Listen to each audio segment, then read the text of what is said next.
हाँ तो dear friends, मैंने पिछली बार एसिडिटी एंड बेसिसिटी को डिफाइन करने के लिए कहा था आपसे। What is acidity of a base and what is basicity of an acid. Acidity is equal to the number of replaceable H positive ions in an acid. किसी acid acidity is the number of replaceable OH negative ions in a base and basicity of an acid is equal to the number of replaceable H positive ions in an acid.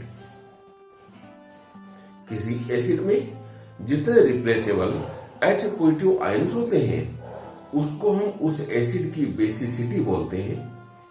जैसे basicity of HCl is equal to 1, basicity of H2SO4 is equal to 2, basicity of H3PO4 is equal to 3। But H3PO3 phosphorous acid orthophosphorous acid H3PO3 की basicity 2 होती है। इसमें जबकि H कितने हैं, 3 हैं, लेकिन बेसिसिटी कितनी होती है इसकी, 2 होती है। क्योंकि 2 एक H क्या होता है, डायरेक्टली P से लिंक्ड होता है जो इजिली बाहर नहीं निकल पाता, जिसको रिप्लेस हम नहीं कर सकते। तो H3PO3 में रिप्लेसेबल H पॉजिटिव आयन 2 होने की वजह से उसकी बेसिसिटी कितनी होती है, 2। सिमिलरली बेस की एसिडिटी होती है। किसी बेस में जितने रिप्लेसेबल OH नेगेटिव आयंस होते हैं उसे उस बेस की बेसिसिटी उस बेस की एसिडिटी बोलते हैं। जैसे NaOH की acidity 1, BaOH twice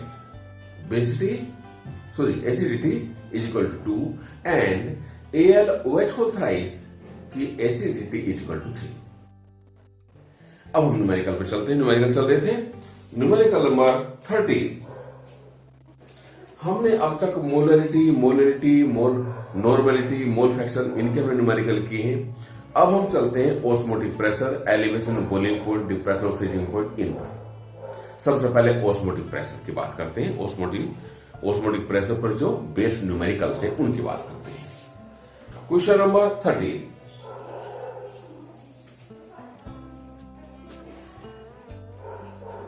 calculate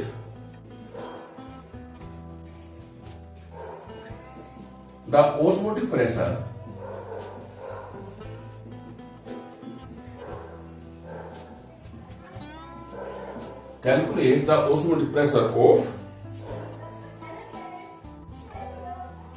of 5% sucrose solution at 15 degree centigrade. ठीक है, क्या क्या दिया है ये लिख लीजिए। सॉल्यूशन क्या क्या दिया है, 5% sucrose solution, it means W is equal to 5 gram and V is equal to 100 ml। Sucrose का मॉलिक्यूलर मास निकाल सकते हैं। सुक्रोज का फार्मूला होता है C12H22O11 और जब आप निकालोगे कितना आएगा, 342। 12 144 प्लस 22 प्लस 11 इंटू 16 176 ऐड करोगे 342। क्या होता है, pi V is equal to होता है NST, pi is equal to NST upon V, where N number of moles, S solution constant, T temperature and V is volume।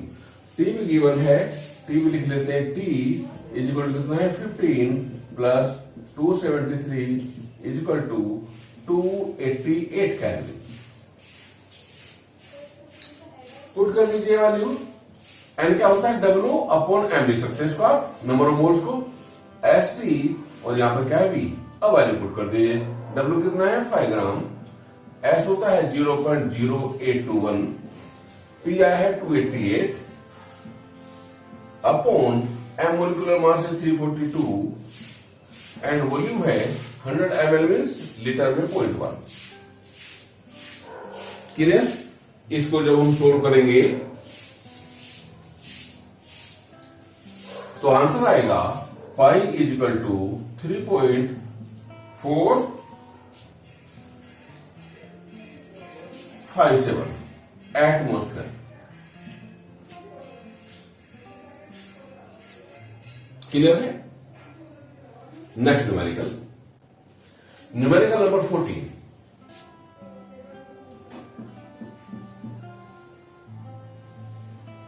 Osmotic pressure का लेते हैं।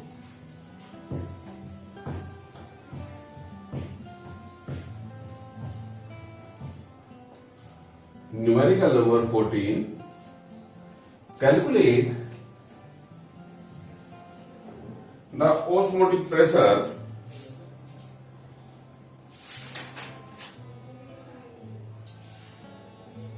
of M/20 solution of urea at 27 degree centigrade।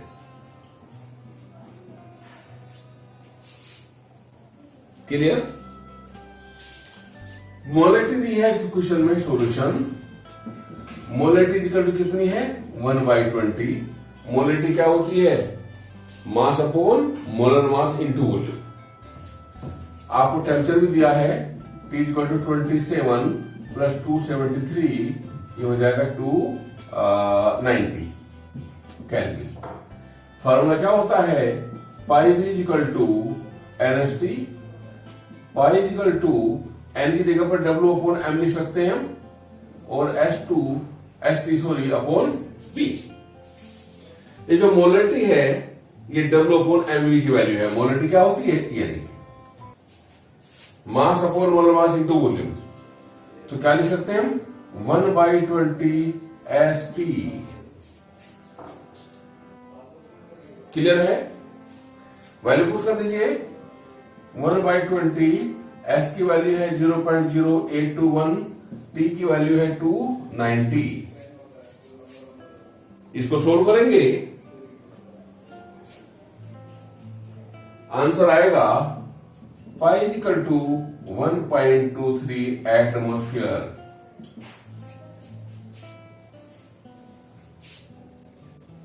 Clear है? Next numerical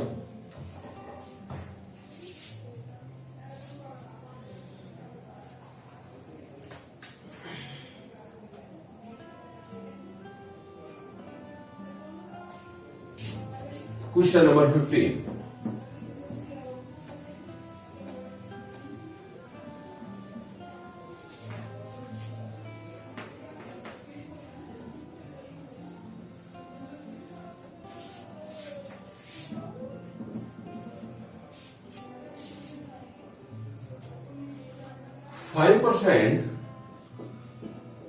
five percent sucrose solution is isotonic with 0.877% urea solution।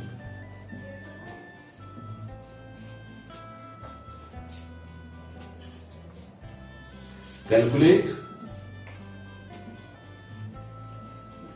the molecular mass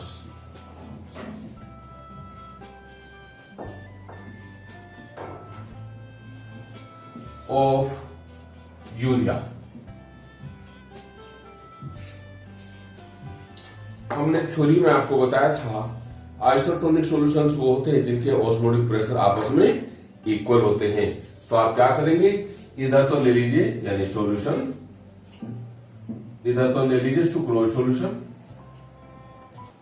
और इधर ले लीजिए sucrose solution, इधर ले लीजिए यूरिया सॉल्यूशन। क्लियर है? 5% means 5 gram of sucrose is dissolved in 100 ml of solution. तो यानी हम क्या लिख सकते हैं W1 is equal to 5 gram and V1 is equal to 100 ml यानी 0.1 लीटर। क्लियर है? मोलिकुलर मास M1 सुक्रोज का फार्मूला होता है C12H22O11, ये कितना आ जाएगा 342। अब बता देंगे यानी W2 is equal to 0.877 gram, V2 is equal to 100 ml यानी 0.1 लीटर और M2 आपको निकालना है। You have to calculate the value of molecular mass of urea. तो आइसोटोनिक है दोनों, यानी for isotonic solution, for isotonic solution π1 is equal to π2, दोनों के ऑस्मोटिक प्रेशर इक्वल होंगे, यानी क्या W1 St upon M1 V1 is equal to W2 St upon M2 V2। St से St कैंसिल हो गया, S कांस्टेंट होता है, T टेम्परेचर दोनों के लिए बराबर होगा, गिवन नहीं है, वैल्यू पुट कर दीजिए। W1 5 अपॉन M1 है 342 और V1 है 0.1 is equal to W2 0.877 upon M2 आपको निकालना है और इंटू 0.1 कैंसिल हो गया, this into this is equal to this into this, तो M2 क्या होगा 342 इंटू 0.877 अपॉन 5। इसको जब हम कैलकुलेट करेंगे तो M2 आएगा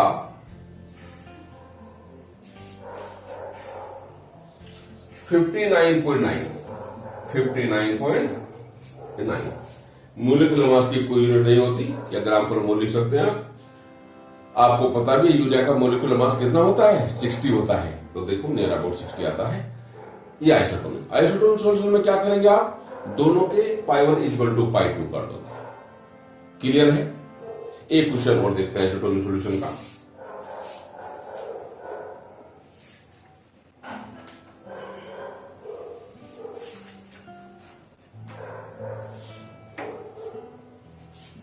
question number next,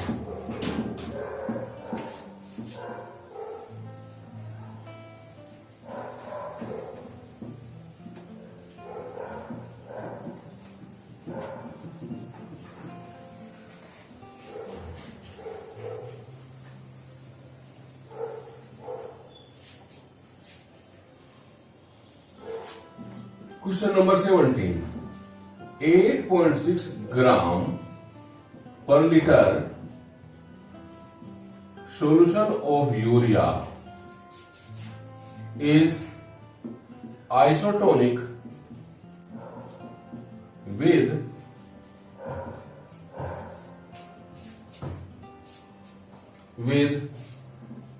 5% solution of an unknown organic of an unknown non-volatile organic substance.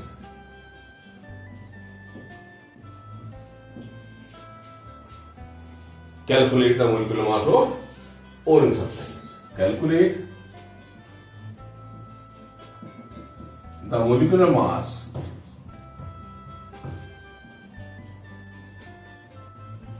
of organic substance. ये आइसोटोनिक वाली बात हो गई। पिछला क्वेश्चन इसी तरह का था।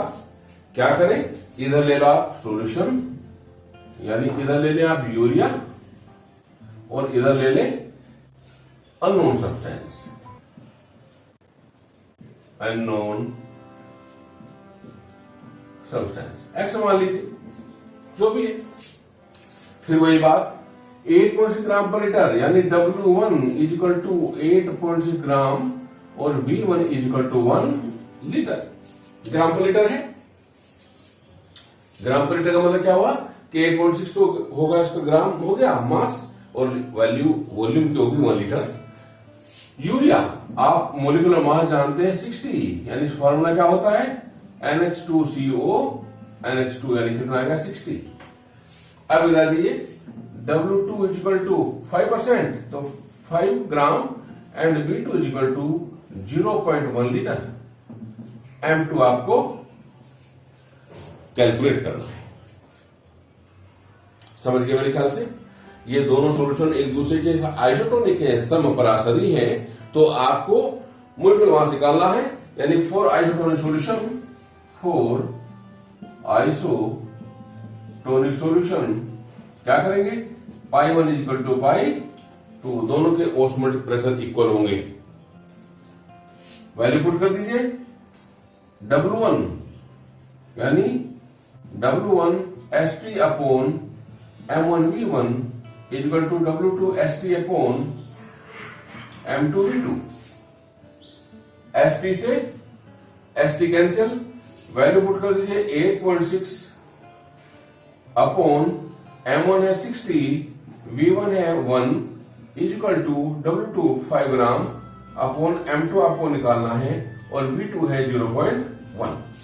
This into this is equal to this into this, cross multiplication, तो M2 क्या होगा 5 इंटू 60 अपॉन 8.6 और इंटू 0.1।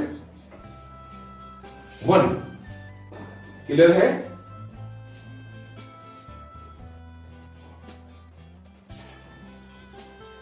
यह आएगा जब आप मल्टीप्लाई करोगे 348.8। ये क्या है? ये आंसर आ गया। ऑस्मोटिक प्रेशर के क्वेश्चन एग्जाम में काफी आते हैं। इसके बाद राउल्स लॉ वाला है बेटा, P nought minus P upon P nought is equal to W1 M2 upon W2 M1। उनमें आपको सीधी वैल्यू पुट करनी होती है, उनमें आपको दिक्कत नहीं आती। इस तरह से यानी वैल्यू आपको दी रहती है, सीधा फॉर्मूले में वैल्यू को वैल्यू पुट करनी होती है।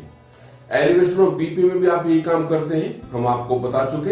M is equal to 1000 into KP या KF, या आपको गिवन होते हैं, into W1 upon delta T, यानी एलिवेशन किसमें, बॉइलिंग पॉइंट में या डिप्रेशन फ्रीजिंग पॉइंट में, और इंटू W2 यानी मास ऑफ सॉल्वेंट। सीधे वैल्यू पुट करनी पड़ती है, उनमें दिक्कत इतनी नहीं आती, आप आराम से अपने आप ही कर सकते हो। न्यूमेरिकल्स पर आपको ध्यान देना है। Thank you.